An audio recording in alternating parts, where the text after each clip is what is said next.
하나님의 구원 이렇게 받는다. 이지춘 목사. 오늘은 제 3편으로요. 믿음이란 무엇인가에 대해서 알아보도록 하겠습니다. 그러기 위해서는 먼저 믿음이 무엇인지 믿음의 정의를 내려야 될 것 같습니다. 민중 에센스 국어사전은 믿음은 꼭 그렇게 여겨서 의심하지 않는 마음이라고 되어 있습니다. 그러면 의심은 뭐냐 하면은 믿지 못해서 이상히 여긴 마음이나 생각으로 되어 있습니다. 또 위키피디아에서는 어떤 증명되지 않은 제안이나 어떤 사실일 것이라고 가정된 것을 사실이라고 받아들이는 정신적인 상태라고 정의했고, 옥스퍼드 사전은 어떤 선포된 말이 사실이라고 받아들이거나 어떤 것이 존재한다고 받아들이는 것이라고 했습니다. 그러면 신약 성경에서 믿음이란 피스티스로 하나님과 예수님과 영적인 것들에 대하여 듣고 그 들은 것이 사실이라고 확신하는 것이라고 되어 있습니다. 위의 것들을 다 통합해서 정의들을 분석해 보면 믿음의 특성들을 알 수가 있습니다. 첫째는 믿음은 대상이 있어야 한다는 것입니다. 꼭 그렇게 여겨서 의심하지 않는 마음이라고 정의했는데, 그렇다면 꼭 그렇게 여겨질 믿음의 대상이 있어야 믿음이 성립한다고 할 수 있습니다. 그리고 둘째는 믿음은 여겨주는 것이다. 여겨준다는 말은 사실인지 아닌지는 모르지만 사실로 여겨 받아들인다는 뜻입니다. 그러므로 믿음이란 믿음의 대상이 사실인지 아닌지 모를 때에만 적용됩니다. 이러한 믿음의 특성은 증명되지 않은 제안이나 가정이라는 위키피디아의 정의에서도 잘 나타나 있습니다. 신약 성경 원어의 정의도 역시 믿음의 이러한 특성을 확실하게 반영합니다. 세 번째 특징은 믿음이나 의심은 자신의 결정이라는 것입니다. 믿음이나 의심이나 그 대상이 사실인지 아닌지 모르는 것은 마찬가지입니다. 그 차이점은 믿음은 믿는 사람 자신의 긍정적인 반응이요, 의심은 부정적인 반응입니다. 믿는 정도가 100%면 확신, 50%면 반신반의, 0%면 완전한 의심입니다. 이런 결정은 누구나 이해할 만한 객관성이 있는 결정일 수도 있고 주관적일 수도 있습니다. 어쨌든 결정은 어디까지나 믿거나 의심하는 그 사람 자신의 결정입니다. 그러면 본서에서의 믿음과 의심의 정의를 한번 내려보겠습니다. 믿음이란 믿음의 대상을 체험적으로 알지 못하지만 사실로 여겨 받아들이는 것. 그리고 의심은 믿음의 대상을 체험적으로는 알지 못하지만 사실이 아니라고 여겨서 거절하는 것. 이렇게 정의할 수 있겠습니다. 그러면 믿음의 대상은 무엇이냐? 믿음은 대상이 있어야 성립합니다. 과거와 현재, 미래까지 우리가 체험적으로 알고 있지 않은 모든 것들이 믿음의 대상이 됩니다. 또 믿음의 대상이 무엇이냐에 따라 믿음의 의미도 조금씩 달라집니다. 그러면 그것을 구체적으로 다음과 같이 질문해 볼 수 있습니다. 어떤 역사적 사건을 믿는다는 뜻은 무엇인가? 어떤 과학적 사실을 믿는다는 뜻은 무엇인가? 어떤 사람을 믿는다는 뜻은 무엇인가? 예수님을 믿는다는 뜻은 무엇인가? 우리가 어떤 역사적 사건을 믿는다는 것은 오직 그 사건을 직접 체험한 사람들의 기록이나 그 사건에 관계되는 유적 같은 것들로 보존된 정보를 진실한 정보라고 여겨 받아들이는 것입니다. 사람들은 이것을 역사 지식이라고 하는데, 이것은 역사적 사건에 대한 정보의 기억일 뿐 체험적으로 아는 지식은 아닙니다. 믿음의 대상이 과학일 때도 마찬가지입니다. 어떤 과학적 사실을 믿는다는 것은 그 사실에 대한 정보를 사실로 여겨 받아들이는 것입니다.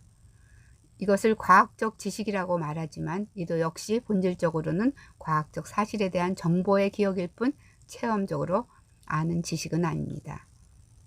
믿었던 과학적 사실을 실험을 통해서 체험적으로 확인하고 아는 지식이 되면 그 과학적 사실은 이미 믿음의 대상이 될 수 없습니다. 왜냐하면 확실하게 알기 때문입니다. 믿음의 대상이 사람이면 믿음의 특성이 좀 달라집니다. 그 사람에 대한 기록이나 인적 사항 등 정보를 믿는다기보다는 그 사람의 인격을 믿는 믿음을 의미하는 경우가 더욱 많습니다. 즉, 그 사람의 인격이 참되고 진실하여 그 그 사람의 모든 말과 행동이 다 거짓 없는 사실이라고 여겨서 받아들인다는 뜻입니다. 인격이 그 사람의 본질을 나타내기 때문입니다. 그러면 믿음의 대상이 예수님일 때 예수님을 믿는다는 뜻, 즉 예수님을 믿는 믿음이란 무엇일까요? 그러면 예수님을 믿는 믿음에 대해서 알아보도록 하겠습니다. 예수님은 1세기에 이 지구상에서 실제로 사셨던 분입니다. 따라서 예수님을 믿는 믿음이란 그분의 인격을 믿는 믿음입니다. 예수님의 모든 언행과 더불어 요한복음 3장 16절의 말씀을 진실로 여겨서 받아들이는 것입니다. 즉 예수님은 실존하시는 하나님의 독생자이시며 하나님의 아들로서 사람을 구원하기 위하여 오신 구세주이심을 사실로 여겨 받아들이는 것입니다. 이 믿음이 예수님을 믿는 올바른 믿음이라는 것을 마태복음 16장 13절 이하에서 확인할 수 있습니다. 마태복음 16장 13절로 17절에는 예수께서 가이사랴 빌립보 지방에 이르러 제자들에게 물어 가라사대 사람들이 인자를 누구라 하느냐 가로되 더러는 세례 요한 더러는 엘리야 어떤 이는 예레미야나 선지자 중에 하나라 하나이다. 가라사대 너희는 나를 누구라 하느냐 시몬 베드로가 대답하여 가로되 주는 그리스도시요 살아계신 하나님의 아들이시니이다. 예수께서 대답하여 가라사대 바요나 시몬아 내가 복이 있도다. 이를 내게 알게 하니는 혈육이 아니요 하늘에 계신 내 아버지이시니라. 여기서 인자는 예수님께서 자신을 부르실 때 사용하신 인칭 대명사입니다.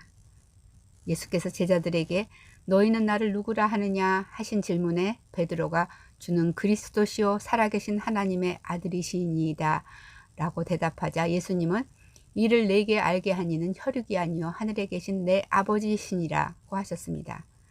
이 말씀은 예수님을 그리스도시며 살아계신 하나님의 아들로 믿는 믿음이 하나님과 예수님께서 인정하시는 예수님을 믿는 믿음이라는 것입니다.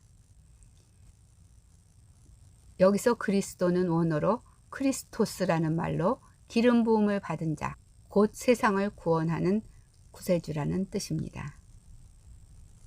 그러나 예수님을 믿는 믿음은 단순히 예수님이 그리스도시며 살아계신 하나님의 아들이심을 사실로 여겨 받아들이는 지적 인정만을 의미하는 것은 아닙니다. 진정으로 예수님이 그리스도시며 살아계신 하나님의 아들이심을 믿는다면 순종이 따라야 합니다.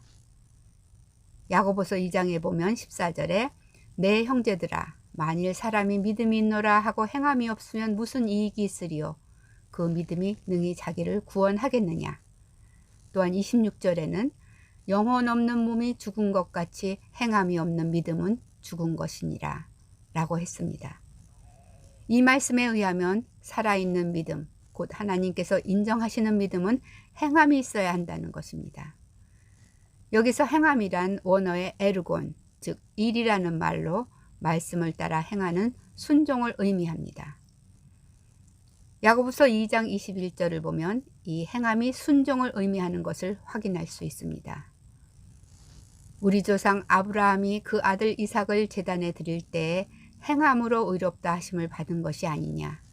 네가 보거니와 믿음이 그의 행함과 함께 일하고 행함으로 믿음이 온전케 되었느니라. 야고보서 2장 21절에서 22절 말씀입니다. 이 말씀 가운데 행함이란 말도 역시 에르곤으로 아브라함이 하나님의 말씀을 따라 그 아들 이삭을 제단에 드리는 순종을 의미합니다. 그러므로 예수님을 믿는 믿음은 반드시 순종이 수반되어야 합니다. 이 순종은 억지나 종교적인 순종이 아니라 예수님을 믿음으로 기쁘게 그의 말씀을 따라 행하는 믿음의 순종을 말합니다.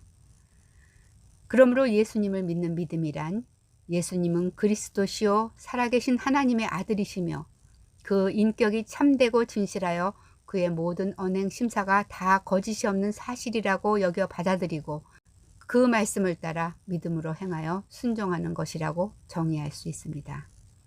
이것이 바로 성경이 정의하는 예수님을 믿는 믿음입니다. 이 믿음을 가진 자들은 멸망하지 않고 영생을 얻게 된다고 성경을 말씀하고 계십니다. 이것이 일반적인 사람을 믿는 믿음과 예수님을 믿는 과의 차이점입니다.